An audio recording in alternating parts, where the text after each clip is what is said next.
Hey, what's up, guys? Welcome back to another episode of the Fantasy Fellowshow. I am your host, theFellowKGB, and today I'm going to be knocking out my NFC North team previews. We're going to start with the Chicago Bears, and if you're watching on YouTube, don't forget to like, comment, subscribe to the channel. We're trying to grow this new channel, and if you're on Apple, Spotify, or any other podcasting platform, leave us a review. Any kind of words would be greatly appreciated. So yeah, let's hop right into it. And I'm looking at the fantasyfellowship.com here. I'm on my team pages, and we're going to click into the Chicago Bears.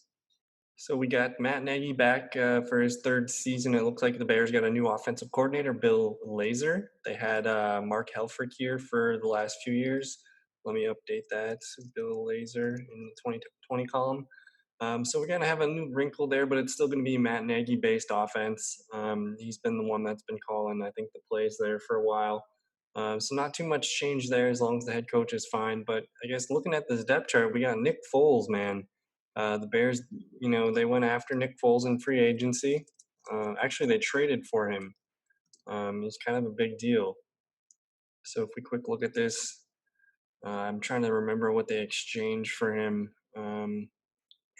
But it was a fourth round compensatory pick from Jacksonville, and then they're taking out a good amount of his salary, which I believe was higher than what it should have been. So the Bears appears that they're getting prepared to let go of Mitch Trubisky. They declined his fifth-year option, and I think we're gonna see Nick Foles start the season here. And if anything goes wrong, they still have Mitch Trubisky on the roster, but it's up to Mitch to do his best in the preseason to see or to show his coaches that he can outperform Nick Foles. So either way, they have a capable backup there, whether it's Foles or Mitch. So this is going to be an interesting thing to watch all season. If the Bears are losing games with Nick Foles, how often do they turn to Trubisky? And if they're winning games with Nick Foles, we're going to probably see Mitch Trubisky on a new team next year. I'm not sure who's going to want to sign him. Depends on how much money he would, get in the market. But he's still a good project, I think. He's still a little raw, and he hasn't really improved in the starts that we've seen. So Nick Foles, Mitch Trubisky. If I look at my projections tab here, it looks like I have Nick Foles playing about 13, maybe 12 or 13 games, throwing 22 touchdowns, 10 picks. I'm not sure how this is going to relate to wins, but the Bears have a pretty good offense of playmakers to get the ball to. So I'm not sure we're going to be interested in Nick Foles or Mitch Trubisky in super flex leagues, even for two QB leagues. Um, I mean, Nick Foles could go, as one of the last quarterbacks drafted as a QB3, and maybe he impresses us. But I'm still not exactly excited about owning a quarterback here for Chicago, more as the players, like the running backs and receivers here. So we're going to go down to the running backs with David Montgomery and Tariq Cohen. If we look last year, let's see the PPR finishes.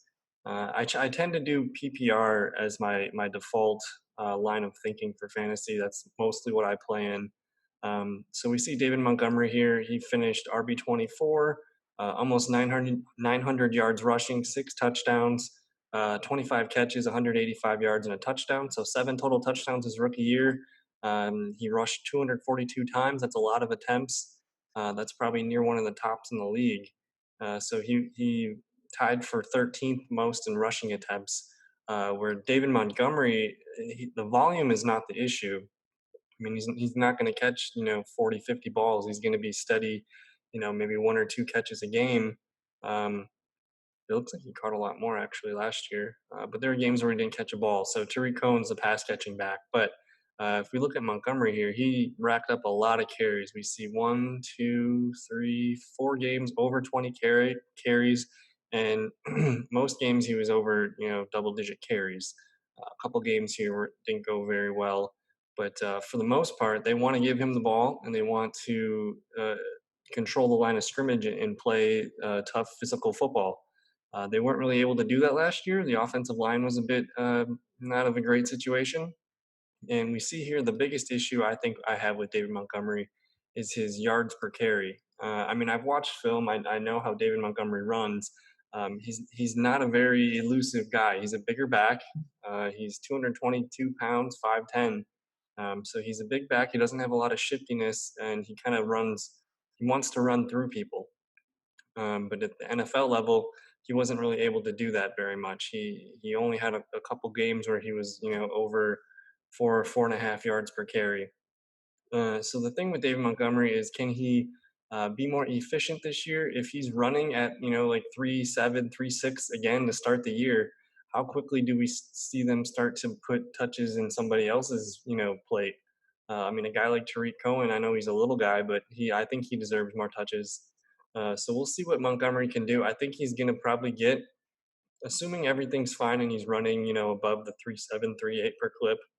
I mean, he's a second round pick that they took last year. So they're going to keep giving him opportunities, but I'm just curious as to how long they can, if he's not running, more than 3.5, 3.6, how long can they keep giving him the ball? So I guess that's where I'm hesitant on Montgomery, but I think they're going to give him a lot of volume. They're going to give him as many opportunities as he can. And then we see the 7 touchdowns. I think he can get, 8 to 10 touchdowns this year if everything's going smoothly. So he's going to be, I mean, as bad as his rookie year was, he did finish RB 24. So he's got a decent floor built into himself with the volume and the touchdowns. So Montgomery's an interesting guy. I'm not sure where his ADP is right now. And if we look at what I have projected for him this year, I have him for almost a little bit more. Three more. I have him for 245 carries, about 935 yards, 8 touchdowns. I got him at 3.8 yards per carry, and then basically the same passing stats as last year. So he's coming in pretty well. Let me see if we just filter to my running backs tab and we just filter by PPR real quick. He comes in at RB 23. So like I said, I think he's a fine RB2. He doesn't offer me much excitement because he's just not going to break a lot of big plays. A lot of his runs are going to go for 3 or 4 yards. So as long as he's getting volume, he'll be all right. But go ahead and target Montgomery as a steady RB2, and if he gets up to double-digit touchdowns, that's going to be a good pick. So with Tariq Cohen, because I predominantly play in PPR leagues, I'm probably, if you look here, I got Montgomery ranked 23rd and Cohen right behind him. And Cohen, last year, he kind of had a dip in his production from the year before, but he still finished. I think he was RB 27 last year. So we see what I look at here is the 14.7 fantasy points per game in 18, and then down to 10.2 in 2019. So I think he's somewhere in that range. The difference between this past season and the year before that, you see here, 3 touchdowns, nothing on the ground, and then the year before he had 8 touchdowns. So that's a pretty big difference. 5 touchdowns, that's a matter of 30 points. Say we just filter here by running back scoring last year, um, and if you see Tariq Cohen down here at RB 27 and 163 points, if we give him another 30 points, that's going to put him up to RB 21. So I think Tariq Cohen has RB2 value, and just because of the whole quarterback situation, and I'm not exactly sold on David Montgomery being an efficient runner, this team could be in a lot of pass heavy game scripts. I know they have a good defense. They lost a couple pieces, and the defense took a major step back last year. So I don't know how great the defense is anymore. It's still considered maybe a fringe top 5, top 10 defense. I think that's for sure. But I think the Bears are going to be in a lot of passing situations this upcoming season, which means more Tariq Cohen. And another thing that I'm looking at, like when I'm looking at both of these running backs, is I like to just Google NFL snap counts. And you're going to go here to NFL snap counts. It says Football Outsiders. That's the website. And this is a really cool tool for me. You can filter here by year. I'm going to filter here by Chicago Bears. And we're going to filter by running back. And we're just going to take a look at the snap rates. So we see David Montgomery was on the field for 57.3 offensive snaps, and Tariq Cohen about 49.8. So we know Cohen is on the field less, and the fact that he's still only about 11 points behind David Montgomery in fantasy points, that says a lot to me. And just the amount of touches that Tariq Cohen needs to be an RB 27 compared to Montgomery at 24, that's a big deal. So I'm going to take the guy with that needs less touches, and he's probably going to get a little bit more playing time this year if the Bears are losing more games. Maybe not losing more games; they're just in more passing situations. With a guy like Nick Foles, we don't really know, even Mitch Trubisky. So I think I'm banking on. I mean, they're going to run the ball quite a bit. It just feels like the Bears are going to be passing more than they did last year. So I mean, I have them projected for 10 more pass attempts and 10 more rushing attempts. But this really depends on game script and how and how their record is going to be. So we'll see what the Bears can do on the ground. As far as backups go, Ryan Nall, Artavis Pierce, and Napoleon Maxwell. I think I have a link down here for Artavis Pierce out of Oregon State. He's a fun back to look at. So go ahead and watch that highlight video if you haven't seen him or if you're unfamiliar. It's a good way to just kind of get an idea of what a player does well. So yeah, the running backs, they could produce two top 24 running backs. So those guys are usable in RB2s. And yeah, I mean Montgomery's a much better if you're playing standard league or half PPR, I would say Montgomery is the one you're looking at, and you can forget about Tariq Cohen. But if you're in PPR like I play, Cohen's going to be the guy that presents value to us in the later rounds. So that's kind of how I like to think about it. As far as receivers, we have Allen Robinson and Anthony Miller. And then the rest of the supporting cast, we're not going to really care about for fantasy, but they did sign Ted Ginn Jr. From New Orleans. They got Javon Wims, who made some plays last year for them. Cordero Patterson's back. Riley Ridley, year two. Trevor Davis is a former Packer, former Raider. And then we got a bunch of guys here that are just trying to impress and make the team. Alex Wesley, Thomas Ives, Reggie Davis. They spent I believe it was a fifth round draft pick here on this Darnell Mooney out of Tulane. So go ahead and check out his highlight tapes. I might put a link somewhere down here where you can access that. But he's got a pretty good shot at making the roster. We'll see how many receivers they carry. It's probably going to be no more than 6 or 7. So he would have to, I mean, essentially he would have to bump Trevor Davis or Riley Ridley, or maybe they do keep 7 and they bump Davis out. So that's going to be interesting to watch if Darnell Mooney impresses during the preseason. So keep an eye on him. We know Ted Ginn's making the team. If we look at what Javon Wims did last year, he had 39 targets, 18 catches, 186 yards, and a touchdown. But I mean, they had Taylor Gabriel last year, and now he's gone. So we're going to see Ted Ginn step into this Taylor Gabriel deep ball, stretch the field vertically role.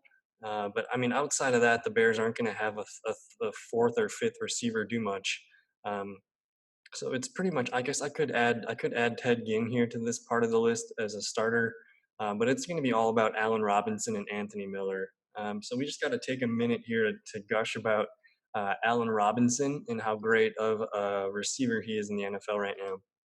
If we look at what he did last year, filtered by PPR, we got Allen Robinson up here at wide receiver 7.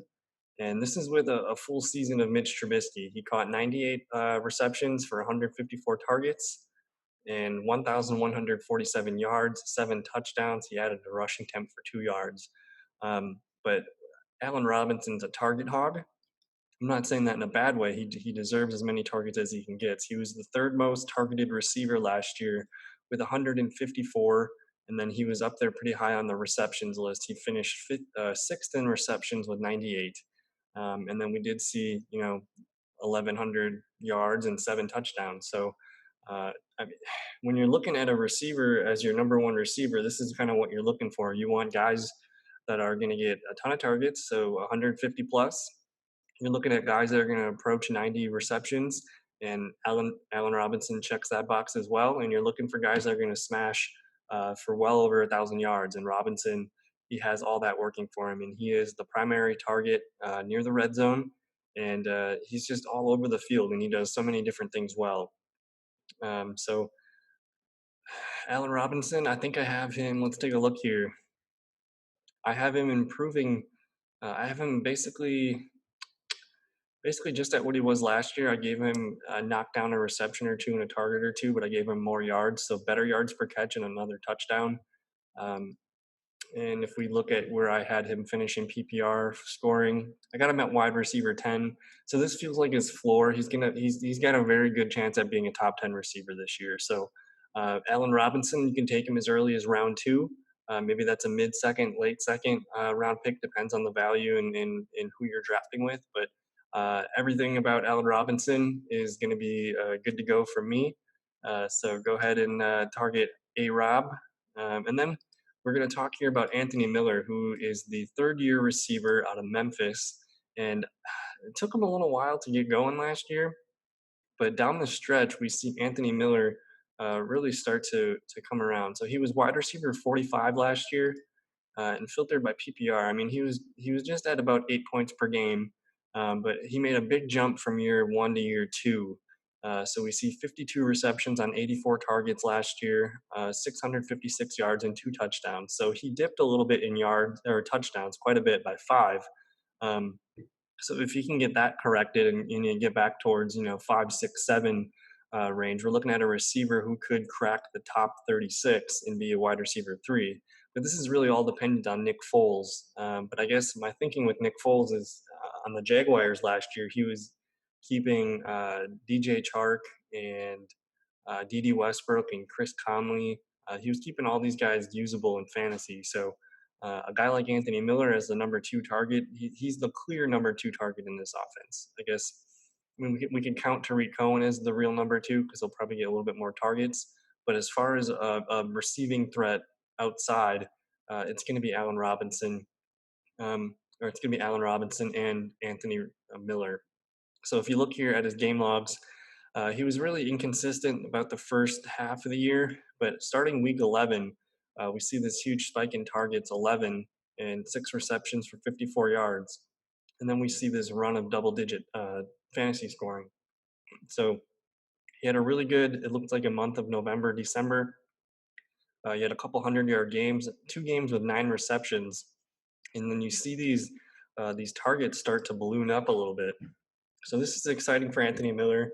He's a good dynasty target that I like to have, and I think I'm not really sure what his ADP is right now, but I'm super interested in Anthony Miller because if this Bears offense is going to be a little bit more pass heavy, like I think it's going to be, Anthony Miller, and we said he finished wide receiver 45 last year, and if we look, I mean he was irrelevant the whole first month or the first month or two.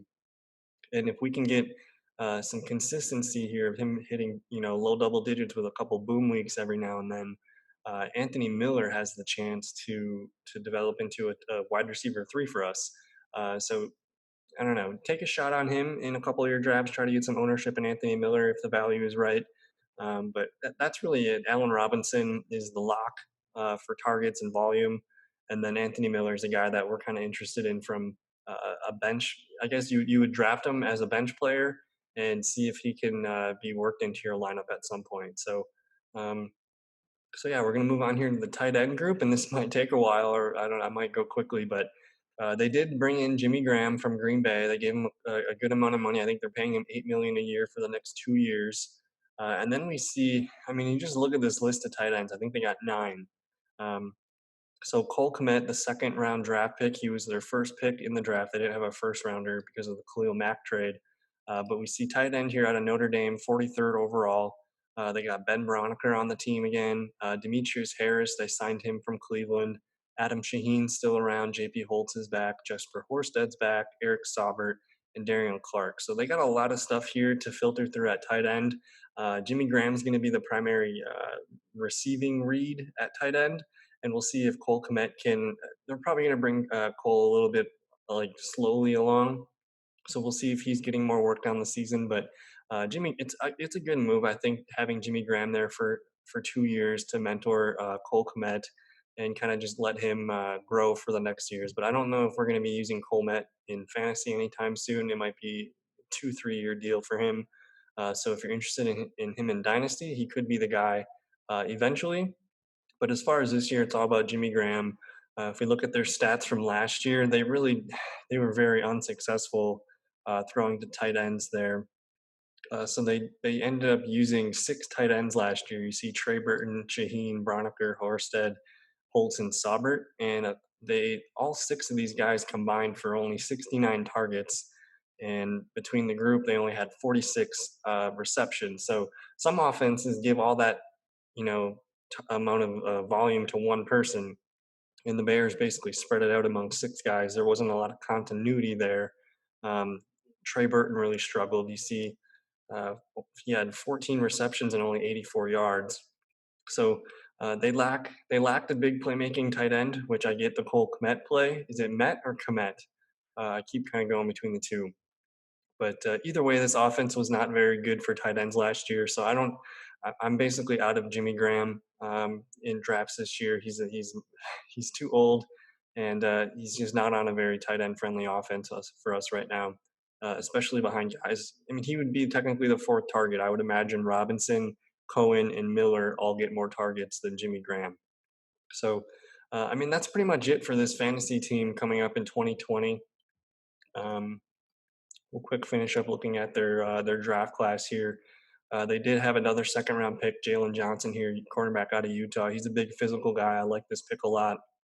We see defensive end here, Darnell Mooney. We got to keep an eye on this guy in the preseason. He might be the fun guy to watch if you're watching a Bears game during.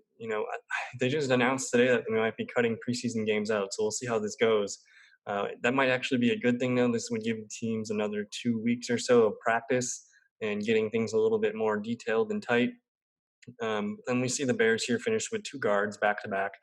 So they're investing in the offensive line, and they got some pieces on defense to work with, and then some weapons in the pass game. So, um, and then I guess the notable offseason additions are going to be Nick Foles, Jimmy Graham.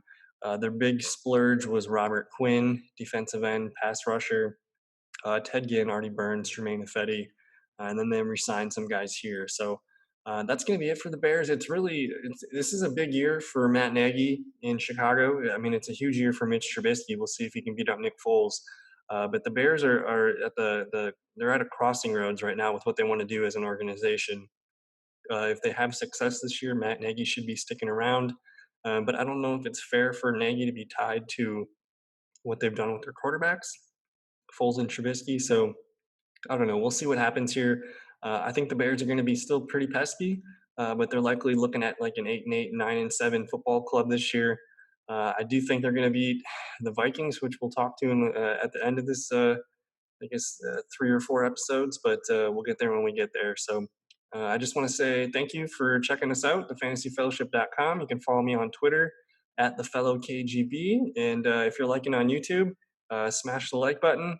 Give us a subscribe, leave a comment, say hello. I'd like to know who's listening, what you guys think of the show. And yeah, thanks for checking out the podcast if you're on one of those platforms. And yeah, peace. We'll see you in another video.